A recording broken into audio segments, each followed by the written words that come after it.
it's the things that you do, and it's the smile on your face. A better place, in a better place.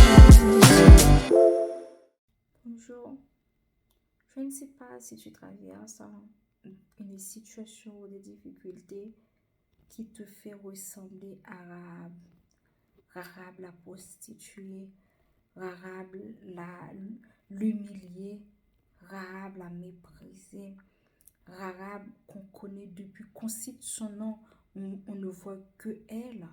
Je ne sais pas si tu es dans une situation similaire, mais tout ce que je sais, on voit que Rahab, sa destinée, elle avait une grande destinée et que sa destinée n'était pas à Jéricho, mais c'était en Jérusalem. C'était à Jérusalem. Sache que Dieu, il a un plan pour te sortir de là parce que tu as, comme sa parole lui a dit, tu prends un agneau et tu passes le sang sur le linteau de la porte, et quand l'ange de la mort il va passer en bas de ta maison, va être exempté. De comme Rahab en bas, les serviteurs qui ont été et qu'il a hébergé en main par rapport au fil de cramoisi en main qui devrait identifier la maison de Rahab. C'est pareil, ta vie, tu as le sang de Christ sur ta vie. Même là, tu vois, même la vie que tu es en train de mener. Je ne connais pas ta situation. Est-ce que tu es une prostituée? Est-ce que tu es une droguée? Est-ce que tu es une lesbienne? Est-ce que tu es qui? Peu importe ta situation, je suis venue te dire que Dieu a un plan pour te sortir de là. Je ne sais pas, est-ce que à chaque homme qui est venu, on te donne juste un enfant et il se barre.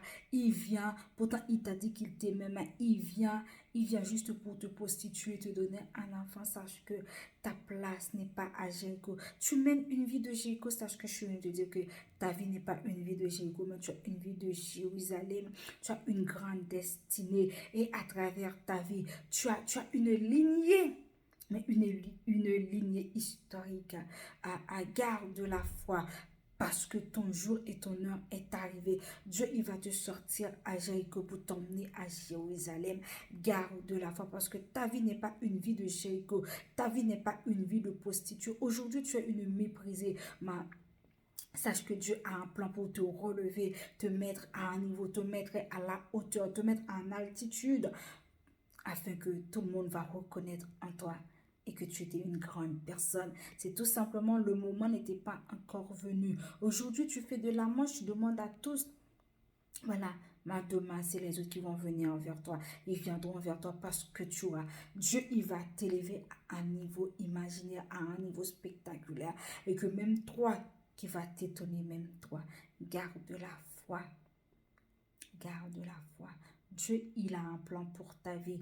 Dieu, il va te sortir dans la situation où tu t'es trouvé. Dieu, tu vas voir que les gens qui sont venus faire de l'aller-retour dans ta vie, qui pensent que ta vie, c'est une agence de voyage, tu vas voir comment Dieu il va t'élever. Ils vont regretter. Ils vont regretter de t'avoir traité ainsi, de t'avoir traîné dans des boues, de t'avoir traîné dans de l'eau sale comme ça. Parce que Dieu, il va t'élever. Ils vont regretter. Ceux qui t'ont humilié, ceux qui t'ont méprisé, ils vont beaucoup le regretter. Parce que Dieu, il est fidèle. Et il est fidèle à ses promesses. Amen.